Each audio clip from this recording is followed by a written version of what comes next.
Everyone, it's me Anjali Verma, your educator. और आज की इस वीडियो में हम लोग डिस्कस करने वाले हैं सॉल्ट्स के बारे में, एसिड्स, बेसिस एंड सॉल्ट्स। इस चैप्टर में एसिड्स और बेसिस को तो हमने डिटेल में पढ़ लिया है, अब बस हमारे पास सॉल्ट्स बच रखे हैं। तो सॉल्ट्स को अच्छे से डिटेल में हम लोग स्टडी कर लेते हैं।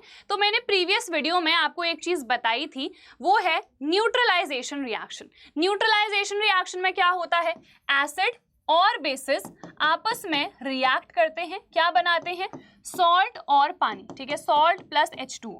ये रिएक्शन को हम न्यूट्रलाइजेशन रिएक्शन कहते हैं और ये चीज हमने ऑलरेडी पढ़ ही रखी है। अब देखो, यहाँ पर सॉल्ट तो बनता है, बट क्या सॉल्ट सिर्फ न्यूट्रल होता है? नहीं, सॉल्ट को भी हम फर्दर 3 कैटेगरीज में डिवाइड कर सकते हैं। क्या है वो कैटेगरीज? सबसे पहले है न्यूट्रल, ऑब्वियसली, उसके बाद है एसिडिक एंड थर्ड है हमारे पास बेसिक। तो इन 3 कैटेगरीज में हम सॉल्ट्स को डिवाइड कर सकते हैं।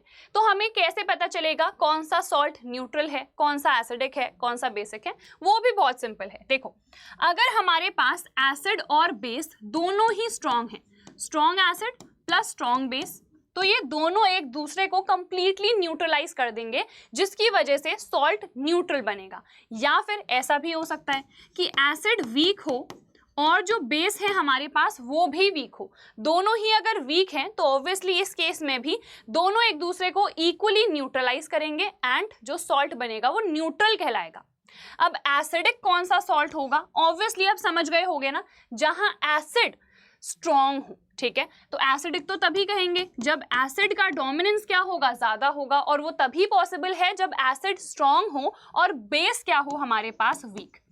तो जब एसिड स्ट्रॉन्ग और बेस वीक तो हमारे पास सॉल्ट एसिडिक सॉल्ट कहलाएगा। सिमिलरली अगर हमारे पास स्ट्रॉन्ग बेस है और एसिड वीक है तो जो सॉल्ट बन रहा है वो सॉल्ट कहलाएगा basic salt. I hope this is clear. तो बहुत ही सिंपल सा देखो ये कॉन्सेप्ट था, हमने देख लिया। एग्जाम्पल्स भी यहाँ पर हमने कुछ लिख रखे हैं, NH4Cl, NaCl, Na2CO3। तो यहाँ पर देखो, सबसे पहले हम इसको देखते हैं। अगर मैं बात करूं NaCl की, तो ये कौन से एसिड और बेस से मिलके बना है? NaOH and HCl। और ये हमें कैसे पता चलेगा? बहुत बच्चों को इसमें भी कंफ्यूजन होती है। तो आपको क्या करना है, सिंपली देखो, यहाँ पर पानी निकला है ना, तो इस पानी को आपको बस इसमें जोड़ देना है। कैसे जोड़ेंगे? Na+Cl-, पानी को आयनाइज कर दो H+OH-। ठीक है, ये इसके साथ चला जाएगा, बेस बनेगा क्योंकि बेस में हाइड्रोक्साइड होता है। ठीक है, और ये इसके साथ जुड़ जाएगा, ये एसिड होगा क्योंकि एसिड में H+ आयन होता है। तो यहाँ पर HCl हो गया एसिड, NaOH हो गया हमारे पास बेस। अब मुझे पता है ये भी स्ट्रॉन्ग बेस है और ये भी स्ट्रॉन्ग एसिड है, विच मीन्स दोनों स्ट्रॉन्ग, तो हेंस मुझे पता चल गया ये जो सॉल्ट है दिस विल बी न्यूट्रल। उसके बाद NH4Cl को देखते हैं। ठीक है, सेम यही चीज यहां पर भी अप्लाई करो, तो NH4OH हो जाएगा बेस और HCl हो जाएगा एसिड। ये स्ट्रॉन्ग एसिड होता है बट ये वीक बेस होता है, तो यहाँ पर एसिड स्ट्रॉन्ग है तो क्लियरली मुझे पता चल गया कि ये एसिडिक सॉल्ट होगा। सिमिलरली देखो, सोडियम कार्बोनेट का भी हम ऐसे ही पता लगा सकते हैं, NaOH and H2CO3। Carbonic acid क्या होता है? वीक एसिड होता है। ठीक है, और ये तो स्ट्रॉन्ग बेस है ही, विच मीन्स बेस स्ट्रॉन्ग, तो ये एक बेसिक सॉल्ट कहलाएगा। क्लियर हो गया? इस टाइप के क्वेश्चंस आपके आ सकते हैं MCQs या फिर 1 मार्कर 2 मार्कर के फॉर्म में। तो ये समझ में आ गया होगा, क्लियर हो गया होगा। अब हम कॉमन सॉल्ट पे आ जाते हैं। कॉमन सॉल्ट जो हमारा टेबल सॉल्ट होता है, टाटा नमक हमारा, क्या है वो? सोडियम क्लोराइड, NaCl ही हमारे पास कॉमन सॉल्ट कहलाता है। जो घर में हम नमक इस्तेमाल करते हैं वो सोडियम क्लोराइड ही है। ठीक है, अब हम ऑब्टेन कहाँ से करते हैं? तो आप लोगों को पता है कि हम सी वाटर से ये सारे सॉल्ट्स को ऑब्टेन करते हैं। सी वाटर में बहुत सारे सॉल्ट्स होते हैं, उन्हीं में से एक सॉल्ट हमारे पास सोडियम क्लोराइड भी है। कैसे हमें सॉल्ट्स मिलते हैं? सो जो सी वाटर होता है उसको इवेपोरेट कराते हैं हम, सो इवेपोराइट्स जो बच जाते हैं, विच मीन्स जो इवेपोरेट नहीं हुए वो हमारे पास सॉल्ट्स होते हैं। तो यहाँ पर से इजिली सिंपल मेथड में हमको सॉल्ट मिल जाता है। ठीक है, sodium chloride is separated from these salts. Deposits of solid salt are found in several parts of the world. These large crystals, देखो obviously ये जो हमें powdered form मिलता है ना, ये तो हमें बाद में मिलता है, बट ऑब्वियसली जब हम इवेपोरेट कर रहे हैं वाटर को, उस केस में हमें बहुत ही ढिन्ने ढिन्ने इस टाइप के मिलते हैं, ठीक है, विच मीन्स लार्ज क्रिस्टल्स हमको मिल रहे हैं। एंड ये जनरली ना ब्राउन कलर के होते हैं, क्योंकि ऑब्वियसली सी है तो वहां पर इम्प्योरिटीज भी होंगी, उन इम्प्योरिटीज की वजह से इनका कलर ब्राउनिश सा रहता है, ठीक है। और इसको क्या बोलते हैं, इसको हम रॉक सॉल्ट कहते हैं। रॉक क्यों कह रहे हैं, बिकॉज ये काफी स्ट्रॉन्ग होते हैं, टाइट होते हैं, क्रिस्टल के फॉर्म में होते हैं, दीज आर लार्ज क्रिस्टल्स, ठीक है। So I hope this is clear. तो ये रॉक सॉल्ट भी कहलाता है, कॉमन सॉल्ट भी, और टेबल सॉल्ट भी, और सोडियम क्लोराइड भी। तो हो गया ये वाला पार्ट। अब हम सोडियम हाइड्रोक्साइड की प्रिपरेशन में आ जाते हैं। This is a very very important method, sodium hydroxide NaOH, जिसको हम कास्टिक सोडा भी कहते हैं, ठीक है। इसकी प्रिपरेशन पूछी जाती है, इसके प्रिपरेशन के मेथड का नाम है chlor alkali process. This is a very very important process, इसको समझते हैं इन डिटेल। ये सॉल्ट नहीं है, ये एक बेस है विच is a very strong base. कैसे इसको प्रिपेयर करते हैं वो हम समझेंगे। This is the diagram. तो यहाँ पर शॉर्ट में मैं बता देती हूँ, बहुत ही सिंपल तरीके से आपको समझ में भी आ जाएगा। हम यहाँ पर ना ब्राइन लेते हैं इसकी प्रिपरेशन के लिए। अब ब्राइन क्या होता है, याद रखो, ब्राइन होता है aqueous solution of sodium chloride, यानी कि सोडियम क्लोराइड और पानी हमने लिया है, ठीक है। सोडियम क्लोराइड और पानी ले रखा है, इसी को हम ब्राइन कह रहे हैं। तो क्वेश्चन पूछा जाता है what is brine, so it is the aqueous solution of sodium chloride. अब ब्राइन का हम करते क्या है, सो ब्राइन का हम इलेक्ट्रोलिसिस करते हैं। इलेक्ट्रोलिसिस क्या होता है, फर्स्ट चैप्टर में पढ़ा रखा है अच्छे से। तो इलेक्ट्रोलिसिस में हम इस aqueous solution of sodium chloride के थ्रू इलेक्ट्रिसिटी को पास करते हैं, ठीक है। इलेक्ट्रिसिटी को हम जैसे ही पास करते हैं तो आपको पता है ये आयनाइज हो जाता है। यहाँ पर हमारे पास देखो सोडियम क्लोराइड है, ये आयनाइज होगा Na plus and Cl minus में। पानी भी तो है तो H2O भी आयनाइज होगा H plus and OH minus में। अब देखो क्या होता है, हमें पता है दो इलेक्ट्रोड्स होते हैं, कैथोड और एनोड। सो कैथोड पे क्या रिएक्शन हो रही है, एनोड पे क्या रिएक्शन हो रही है, देख लो। कैथोड पे कैटायन जाता है, क्योंकि ये नेगेटिव इलेक्ट्रोड होता है तो पॉजिटिव इसके टुवर्ड्स अट्रैक्ट होता है। पॉजिटिव क्या है, ये दोनों दो कैटायंस मेरे पास है। अब इन दोनों में से कौन सा जाएगा, तो H प्लस जाता है, ठीक है। H प्लस यहाँ पर जाता है, इलेक्ट्रॉन को एक्सेप्ट करता है, हाइड्रोजन एटम में चेंज होता है, ये अनस्टेबल होता है। तो आपको पता है यहाँ पर हमें गैस मिलती है ना, H प्लस H H2। तो विच मीन्स कैथोड पे मुझे हाइड्रोजन गैस मिल रही है, फिर एनोड पे एनायन आएगा, क्योंकि ये पॉजिटिव इलेक्ट्रोड होता है, सो नेगेटिव आयन अट्रैक्ट होगा। इन दोनों में से कौन सा आएगा, सो Cl माइनस यहाँ पर आता है, ठीक है। तो Cl माइनस अगेन देखो एक इलेक्ट्रॉन खुद से निकाल देगा, क्लोरीन एटम में चेंज होगा। अगेन क्लोरीन जो है वो एज एन एटम एग्जिस्ट नहीं करता है, क्योंकि ये एक डाई एटॉमिक मॉलिक्यूल होता है, गैसियस फॉर्म में एग्जिस्ट करता है। सो हमें यहाँ पर क्लोरीन गैस ऑब्टेन हो जाएगी। ये वन स्टेप में अगर आप लिखोगे ना तो ऐसे भी इसको लिख सकते हो, दिस इज ऑल्सो फाइन, ये भी सही है, ठीक है। इस तरीके से भी आप लिख सकते हो। इवन इस इक्वेशन को हम इस तरीके से लिख सकते हैं, दो इलेक्ट्रॉन्स इसने एक्सेप्ट करे और हाइड्रोजन गैस मिल गई, ठीक है। इस तरीके से भी इक्वेशंस को लिख सकते हो, और आपकी बेटर अंडरस्टैंडिंग के लिए ये इक्वेशंस भी मैंने आपको बता दी हैं। तो यहाँ पर देखो कैथोड पे मुझे हाइड्रोजन गैस मिल गई, एनोड पे मुझे क्लोरीन गैस मिल गई। अब एक और प्रोडक्ट यहाँ पर फॉर्म होता है, विच मीन्स इस प्रोसेस में टोटल 3 प्रोडक्ट्स फॉर्म होते हैं, ठीक है। तीसरा क्या होगा, गेस कर ही लिया होगा, क्या आयंस बचे हैं, Na प्लस और OH माइनस, है ना। तो ये आपस में जुड़ेंगे, कंबाइन करेंगे, क्या बन जाएगा, सोडियम हाइड्रोक्साइड, जिसको हम कास्टिक सोडा कह रहे हैं। और इसी की तो ये प्रिपरेशन मेथड थी, है ना। तो ये जो सोडियम हाइड्रोक्साइड है ये भी हमें near the cathode he obtain होता है, ठीक है। नियर द कैथोड ही हमको सोडियम हाइड्रोक्साइड भी ऑब्टेन होता है। क्लियर हो गया। सो 3 मेन प्रोडक्ट्स हैं यहाँ पर। इस प्रोसेस का नाम क्या है, सो इस प्रोसेस का नाम है chlor alkali process. क्लोर alkali process इसको हम क्यों कहते हैं, क्लोर फॉर क्लोरीन, ठीक है, क्लोरीन। इसके अलावा एल्कली, एल्कली क्यों, क्योंकि सोडियम हाइड्रोक्साइड क्या होता है, एल्कली। याद है ना, पढ़ा रखा है, एल्कली क्या होते हैं, ऐसे बेसेस जो वाटर सॉल्यूबल हैं। तो ये वही बेस है जो वाटर सॉल्यूबल होता है, तो इसके लिए एल्कली टर्म आया है। और process because this is a process, electrolytic process है जिसकी हेल्प से हम यहाँ पर 3 प्रोडक्ट्स टोटल ऑब्टेन कर रहे हैं। ठीक है, समझ में आ गया। सो ये रहा क्लोर एल्कली प्रोसेस। ठीक है, इसमें ब्राइन टर्म इंपॉर्टेंट है। क्या है ब्राइन, बता दिया है। 1 स्टेप रिएक्शन अगर आप लिखना चाहो सो ये रही हमारी 1 स्टेप रिएक्शन। देखो हमने क्या करा, एक्वस सोल्यूशन सोडियम क्लोराइड का ले रखा है। ठीक है, इलेक्ट्रोलिसिस के बाद 3 प्रोडक्ट्स हमें ऑब्टेन हो रहे हैं, sodium hydroxide, hydrogen and chlorine.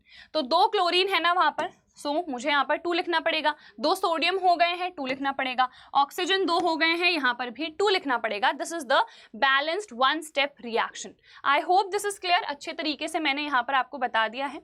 Chlorine anode पे मिलती है, देख लिया। हाइड्रोजन कैथोड पे मिलती है और सोडियम हाइड्रोक्साइड भी हमें नियर द कैथोड ही मिलता है।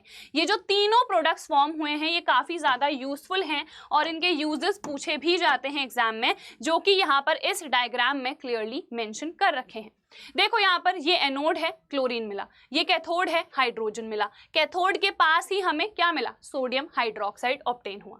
अब यहाँ पर यूजेस देख लो। क्लोरीन का सबसे पहले तो इसको हम वाटर ट्रीटमेंट में, वाटर को स्टेरिलाइज करने में यानी कि जर्म्स को रिमूव करने में यूज करते हैं, इसका भी। और इसी की हेल्प से आगे ब्लीचिंग पाउडर भी बनता है, उसका भी यही यूज होता है। स्विमिंग पूल्स में यूज करते हैं सो दैट वो वाटर डिसइंफेक्ट हो जाए। उसके अलावा पॉलीविनाइल क्लोराइड पीवीसी बनाने में भी हम यूज करते हैं क्लोरीन का। क्लोरोफ्लोरोकार्बन CFCs बनाने में भी यूज करते हैं, एज डिसइंफेक्टेंट यूज करते हैं पेस्टिसाइड्स में। इसमें से जो भी सिंपल लगते हैं, जैसे एक तो वाटर ट्रीटमेंट हो गया, उसी से आपको स्विमिंग पूल याद आ जाएगा।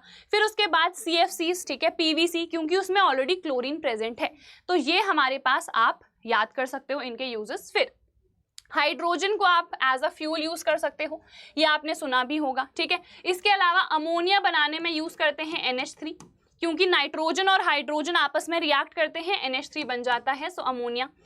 एंड ऑल्सो फॉर फर्टिलाइजर्स भी हम इनका यूज करते हैं। फिर सोडियम हाइड्रोक्साइड की अगर हम बात करें तो सोप्स और डिटर्जेंट्स बनाने में यूज करते हैं, क्योंकि फर्दर चैप्टर्स में आपको मैं पढ़ाऊंगी कि ये हमारे पास सोप का जनरल रिप्रेजेंटेशन होता है। यहाँ पर सोडियम है देखो, और ये सोडियम हाइड्रोक्साइड है, तो इसका यूज हम सोप्स और डिटर्जेंट्स बनाने में करते हैं। एक ये इंपॉर्टेंट हो गया। पेपर बनाने में भी करते हैं, ऑल्सो इन डीग्रीजिंग मेटल्स। 2 यूजेस तो आप लोगों को सबके याद होने ही चाहिए, उससे ज्यादा याद कर सकते हो बेटर है, अदरवाइज नहीं हो रहा है so leave it, but 2 uses आपको याद होने ही चाहिए। क्लियर है? तो ये यार अच्छे से हमने देख लिया है। This is a very important process, again मैं बता रही हूँ। इसके बाद आ गया है ब्लीचिंग पाउडर। वेरी सिंपल, अभी मैंने बताया था क्लोरीन की हेल्प से ही आप ब्लीचिंग पाउडर भी प्रिपेयर करोगे।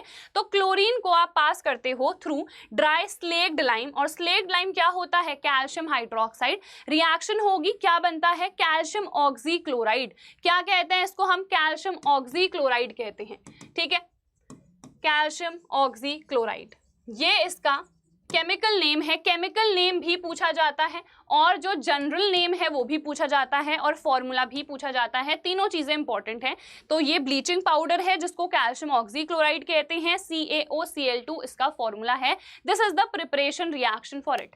एक्चुअल जो कॉम्पोजिशन होता है ब्लीचिंग पाउडर का वो काफी कॉम्प्लेक्स है, बट बिकॉज वो कॉम्प्लेक्स है तो हमारे सिलेबस में है नहीं, we just have to remember this कि CaOCl2 this is bleaching powder.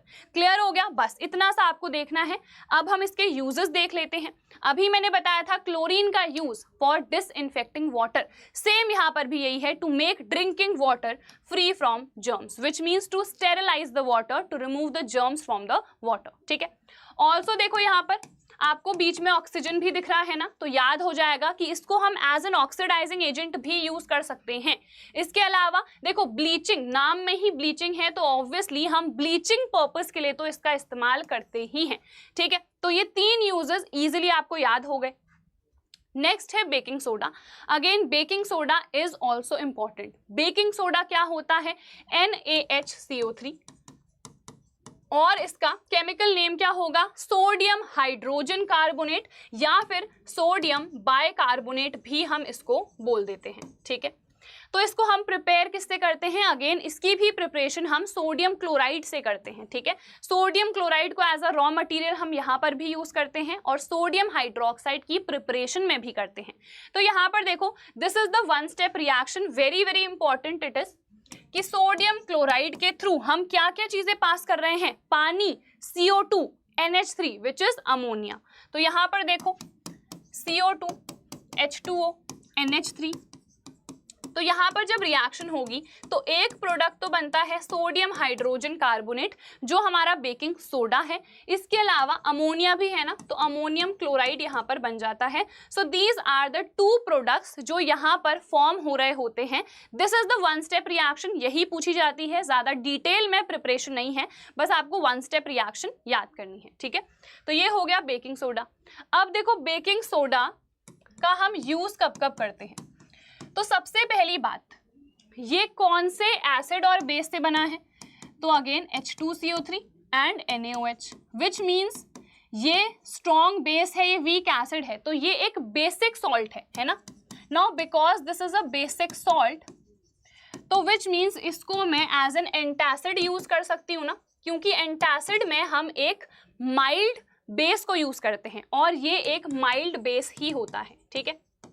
Mild यानी कि वीक बेस, तो ऑब्वियसली ये बेसिक सॉल्ट है, तो इसका जो बेसिक नेचर है वो थोड़ा कम है, वीकली बेसिक है ये, है ना। तो हेंस हम सोडियम हाइड्रोजन कार्बोनेट यानी कि बेकिंग सोडा को एंटासिड्स में यूज कर सकते हैं। इसके अलावा आपको पता है पकोड़े बनाने में भी हम इसका इस्तेमाल करते हैं, पकौड़ास, क्रिस्पी पकौड़ास बनाने में हम इस्तेमाल करते हैं किसका, बेकिंग सोडा का, ठीक है। घर में इस्तेमाल होता है ना बेकिंग पर्पसेस के लिए। तो यहाँ पर क्यों यूज होता है, कैसे यूज होता है देखते हैं। जब हम बेकिंग सोडा को हीट करते हैं ना तो ये डिकम्पोज हो जाता है, डिकम्पोजिशन रिएक्शन यहाँ पर होती है, सोडियम कार्बोनेट, पानी और कार्बन डाइऑक्साइड, ये तीन प्रोडक्ट्स यहाँ पर फॉर्म हो जाते हैं, ठीक है। अब यहाँ पर यू कैन क्लियरली सी कि कार्बन डाइऑक्साइड गैस जो है वो यहाँ पर रिलीज हुई, ठीक है। अब ये गैस यहाँ पर रिलीज हुई, आपको पता है पकोड़े अगर आप देखोगे तो फ्लफी क्यों होते हैं, फ्लफीनेस क्यों आती है उसमें, because of this carbon dioxide gas only. तो इसी रीजन की वजह से हम इनको पकोड़े बनाने में भी इस्तेमाल करते हैं, ठीक है। तो यहाँ पर देखो हमने लिखा होगा आई थिंक स्टार्टिंग में, baking soda is commonly used in the kitchen, kitchen में इस्तेमाल होता है for making tasty crispy pakoras. तो एक तो ये यूज हो गया, समझ में आ गया। फिर ये वाला पॉइंट अभी हम डिटेल में पढ़ेंगे, इसको बताऊंगी, इंपॉर्टेंट है बहुत। ये वाला देख लो, एंटासिड बता दिया है मैंने। अगेन इसको हम सोडा एसिड फायर एक्सटिंग्विशर्स में यूज कर सकते हैं। रीजन क्या है, रीजन वही है CO2 गैस का इवोल्यूशन। कार्बन डाइऑक्साइड गैस अगर प्रोड्यूस हो रही है तो ऑब्वियसली हम फायर एक्सटिंग्विशर्स में भी इसका इस्तेमाल कर सकते हैं। तो तीन यूजेस देख लिए हैं, ये चौथा वाला देख लेते हैं। This is the most important use, हम बेकिंग पाउडर बनाने में बेकिंग सोडा का इस्तेमाल करते हैं। अब बेकिंग पाउडर क्या होता है और बेकिंग सोडा क्या होता है, इनमें डिफरेंस क्या है, ये डिफरेंस भी पूछ लिया जाता है, ठीक है। Baking soda and this is baking powder, ठीक है। देखो जो बेकिंग सोडा है ना वो तो सिर्फ सोडियम हाइड्रोजन कार्बोनेट है, बेसिक सॉल्ट है, बट जो बेकिंग पाउडर है ना वो बेकिंग सोडा प्लस एसिड है, प्लस अ माइल्ड एडिबल एसिड, ठीक है। एडिबल क्यों, क्योंकि खाने लायक होना चाहिए ना, हम किचन में इस्तेमाल कर रहे हैं, खाने की चीज़ों में इस्तेमाल कर रहे हैं, तो एडिबल एसिड होना चाहिए। ये नहीं कि हाइड्रोक्लोरिक एसिड डाल दिया और कह दिया कि बेकिंग पाउडर तैयार, ऐसा नहीं, माइल्ड एडिबल एसिड होना चाहिए, खाने लायक होना चाहिए, ठीक है। तो यहाँ पर यही मेन डिफरेंस है दोनों में कि ये एक बेसिक सॉल्ट है सोडियम हाइड्रोजन कार्बोनेट एंड यहाँ पर बेसिसिटी ज़्यादा है, ठीक है, बेसिक नेचर ज़्यादा है, बट यहाँ पर जो बेसिक नेचर है वो रिड्यूस हो जाता है क्योंकि इसके साथ एक माइल्ड एडिबल एसिड भी हम डाल देते हैं। जनरली हम किसे डालते हैं, सो जनरली हम टार्टरिक एसिड को डालते हैं जो कि हमें टैमरिंड यानी कि इमली में देखने को मिलता है। तो ये मेन डिफरेंस समझ में आया। एक और डिफरेंस मैं बताती हूँ, हम अगर केक्स बना रहे हैं ना तो केक्स में हम बेकिंग पाउडर का इस्तेमाल करते हैं, बेकिंग सोडा का इस्तेमाल नहीं करते हैं। क्यों, क्योंकि ये बिटर होता है, कड़वा होता है। कैसा है नेचर में, ज़्यादा बेसिक है ना, जो ज़्यादा बेसिक वो उतना बिटर उतना कड़वा।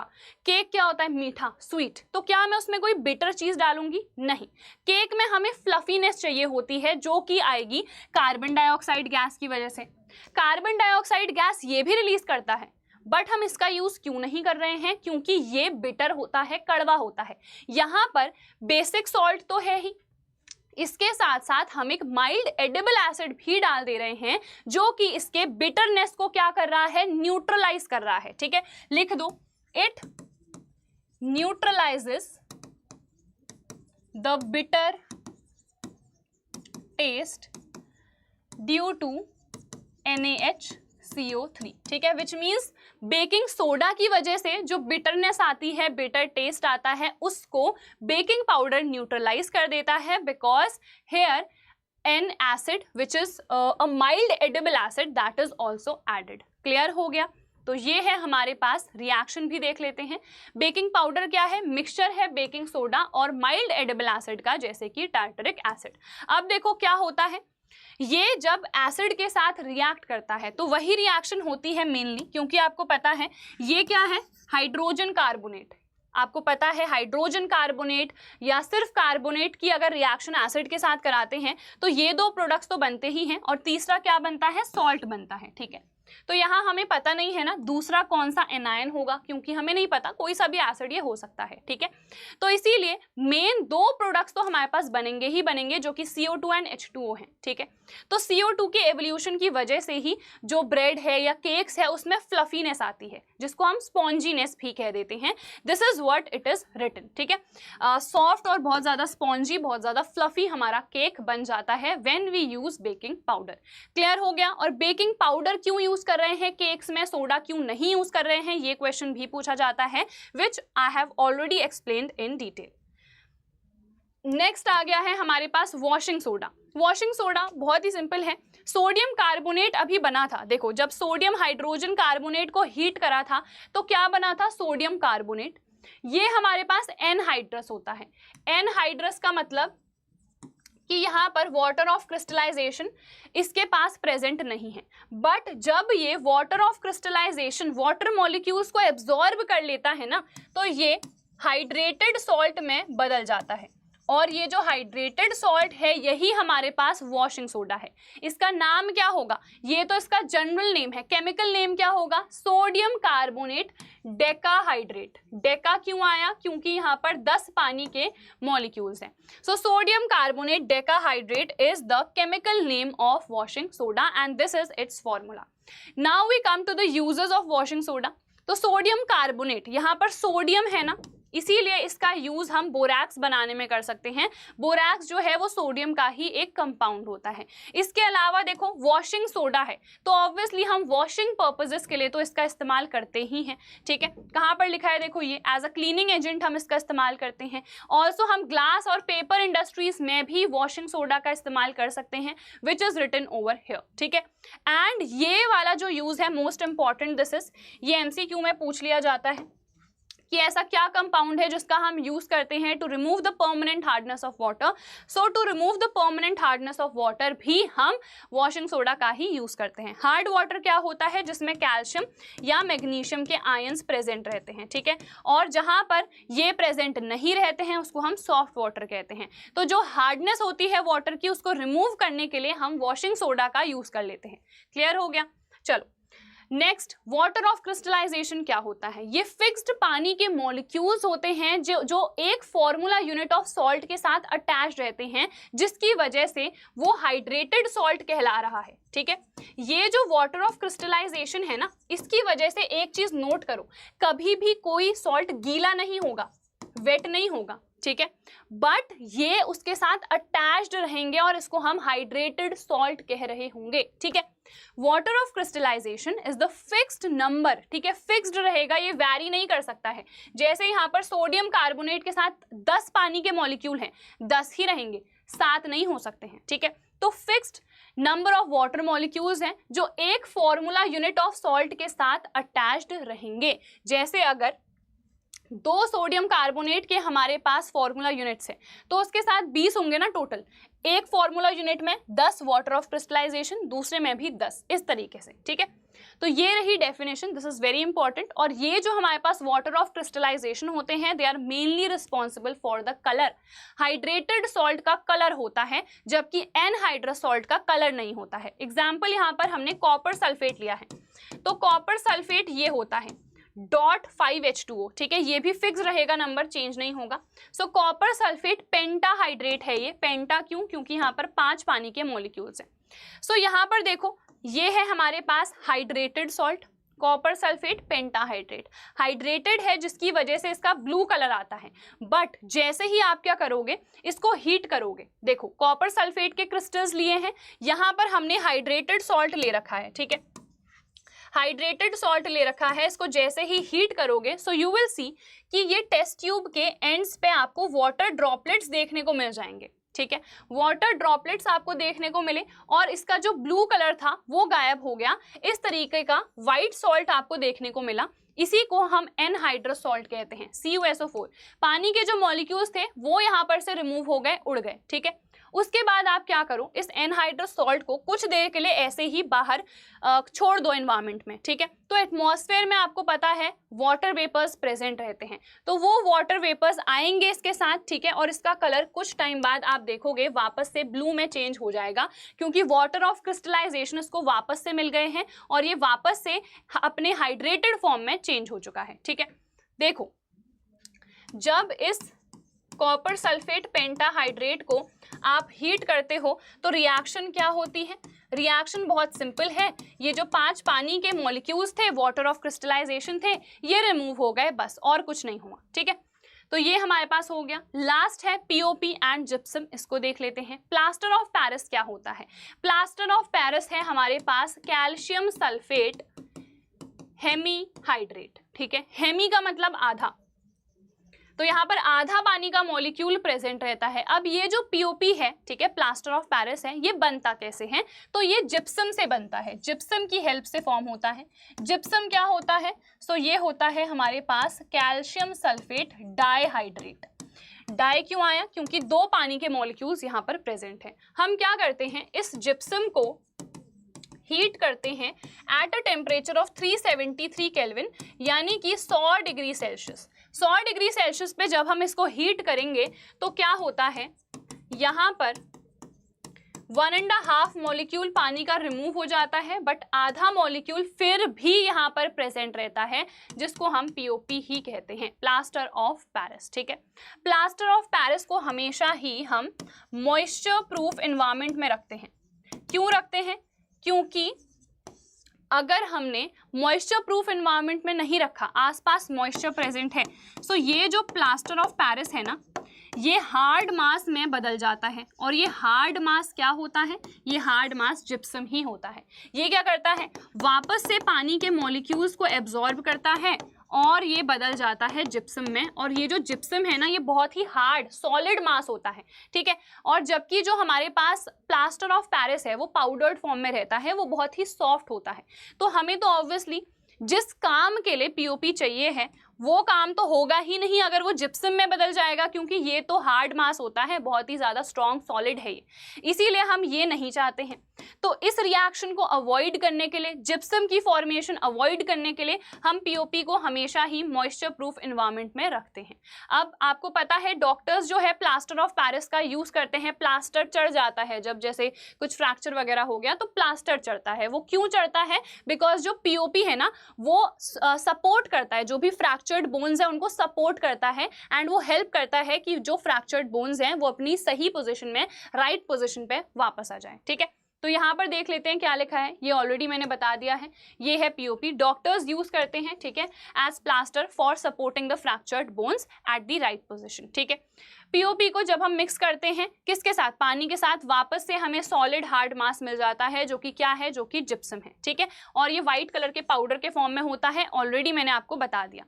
अब अगर मैं यहाँ पर देखूं कि ये आधा मॉलिक्यूल है, तो इसका मतलब क्या है कि एक कैल्शियम सल्फेट के मॉलिक्यूल के पास आधा पानी का मॉलिक्यूल है, विच मीन्स ये अगर मेरे पास पानी का मॉलिक्यूल है एक कंप्लीट, क्योंकि पानी का मॉलिक्यूल आधा तो नहीं होगा ना, एक ही होगा पानी का मॉलिक्यूल तो ऑब्वियसली, तो ये जो पानी का मॉलिक्यूल है ये 2 कैल्शियम सल्फेट के फॉर्मूला यूनिट्स शेयर कर रहे होंगे, ठीक है, विच मीन्स इसीलिए हमने यहाँ पर ये लाइन लिखी है। आपसे क्वेश्चन पूछा जाता है, प्रीवियस ईयर में आ रखा है कि what does this half denote over here in POP, half क्या डिनोट कर रहा है, पानी का मॉलिक्यूल आधा तो होगा नहीं, तो इसका मतलब क्या है, इसका मतलब ये है that 2 formula units of calcium sulphate they are sharing 1 water molecule, ठीक है। तो ये डन हो गया। यूजेस देख लिए हैं, एक यूज तो अभी मैंने आपको बता ही दिया है ऑलरेडी, ठीक है। इसके अलावा यहाँ पर कुछ और भी यूजेस हैं। सबसे पहले हम टॉयज बनाने में यूज करते हैं। ऑल्सो आपको पता है जो वॉल्स हैं, ठीक है, उनको उनका जो सरफेस है वो स्मूथ बनाने में भी हम प्लास्टर ऑफ पेरिस का यूज करते हैं, ठीक है, जो हमारी सीलिंग होती है उसमें यूज करते हैं। देन ऑल्सो डेकोरेशन के लिए भी हम प्लास्टर ऑफ पेरिस का यूज कर सकते हैं। तो ये हमारे यूजेस हो गए पीओपी के। ये जिप्सम है हमारे पास, ठीक है, this is hard solid mass which is gypsum. अब कुछ क्वेश्चंस है यहाँ पर एनसीईआरटी इंटेक्स एक्सरसाइज के, उनको देख लेते हैं। क्या है पहला question, common name of the compound CaOCl2, common या फिर जनरल नेम जब पूछा जाता है, सो जो भी जनरली हम उसको बुलाते हैं, not the chemical name, generally जो बुलाते हैं वो बताना होता है। सो अभी हमने देखा था ये क्या है, दिस इज ब्लीचिंग पाउडर, ठीक है, तो ब्लीचिंग पाउडर आ गया यहाँ पर। नेक्स्ट पे आ जाओ, name the substance which on treatment with chlorine yields bleaching powder. अभी हमने देखा था क्लोरीन की रिएक्शन जब आप कैल्शियम हाइड्रोक्साइड के साथ कराओगे, यानी कि ड्राई स्लेक्ड लाइम के साथ कराओगे, तभी जाके हमें कैल्शियम ऑक्सीक्लोराइड यानी कि ब्लीचिंग पाउडर ऑब्टेन होगा। तो हमारा आंसर क्या होगा, हमारा आंसर होगा calcium hydroxide. Name the sodium compound which is used for softening hard water. अभी हमने देखा था सोडियम का क्या कंपाउंड है, वो सोडियम कार्बोनेट डेकाहाइड्रेट, जिसको हम वॉशिंग सोडा बोलते हैं, ठीक है, तो ये हो गया इसका answer. Next, what will happen if a solution of sodium hydrocarbonate यानी कि NaHCO3 is heated, ठीक है, तो when sodium hydrogen carbonate is heated, we know that a decomposition reaction occurs and this gets converted into sodium carbonate, water and carbon dioxide, ठीक है, so the fluffiness or the sponginess arises due to carbon dioxide evolution, ठीक है, तो ये हमारे पास हो गया। Next and the last question is write an equation to show the reaction between plaster of Paris and water। तो अभी मैंने लिखी थी यहाँ पर, ये रही, पीओपी और पानी की रिएक्शन जब होती है तो क्या बनता है, यहाँ पर लिख देते हैं, तो बनता है gypsum, and this is the reaction that you have to mention. So gypsum ये हो गया, ठीक है। सो ये सारे क्वेश्चंस हो गए हैं, पूरा कॉन्सेप्ट हमने अच्छे से पढ़ लिया है। ये वाला टॉपिक काफ़ी इंपॉर्टेंट है, यहाँ पर से काफ़ी सारे क्वेश्चंस आते हैं, प्रिपेयर इट वेरी नाइसली। अगर कुछ भी समझ में नहीं आता है कमेंट बॉक्स में पूछ भी सकते हो, या फिर वापस से उस टॉपिक पे चले जाना, वापस से एक्सप्लेनेशन एक बार अच्छे से सुन लेना। So with this we end our today's video and also this chapter. ये चैप्टर भी हमारे पास अब खत्म हो चुका है। हम मिलेंगे हमारी नेक्स्ट वीडियो में, जहां पर मैं एनसीईआरटी के इंटेक्स क्वेश्चंस, इंटेक्स तो हो गए हैं सॉरी, बैक एक्सरसाइज के क्वेश्चंस प्रैक्टिस करवाने वाली हूं। सो टिल देन यार टेक केयर, ख्याल रखना, मिलते हैं नेक्स्ट वीडियो में, बाय बाय।